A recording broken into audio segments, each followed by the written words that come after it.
Welcome to CTV News Trendline with Michael Stittle and Nick Nanos.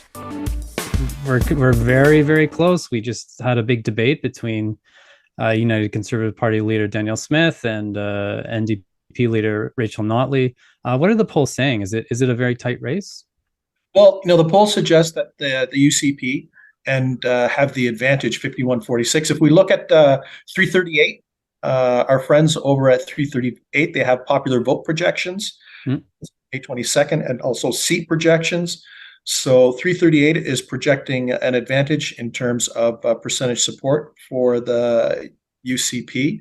And they're also projecting currently, as of May 22nd, an advantage in terms of the number of seats, 49 seats to the New Democrats, 38.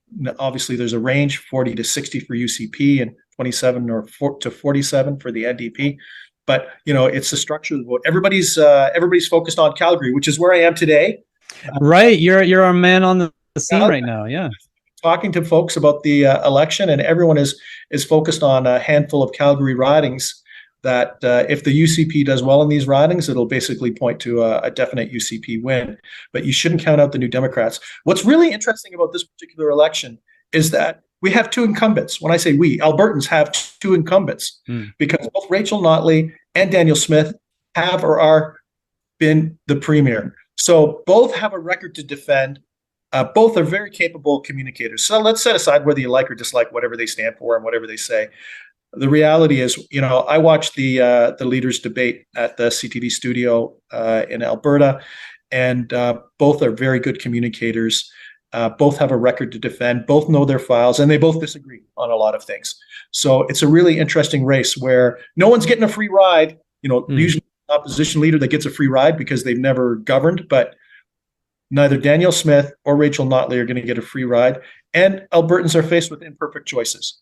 There's some things that Danielle Smith have said that, if we want to be kind, we'll say is not optimal, controversial, and then at the same time, Rachel Notley and the New Democrats have proposed increasing taxes on businesses. Alberta would still be the lowest tax jurisdiction in Canada, but increasing taxes during an election, very truthful to do that. Like, good on you for saying that, but that's not usually a great time. And I don't know how that's going to play in Calgary, which is really the corporate headquarters for Alberta in these ridings that they need to win, to say that they're going to increase corporate taxes, even if they still will be low all other provinces and low generally by any standard.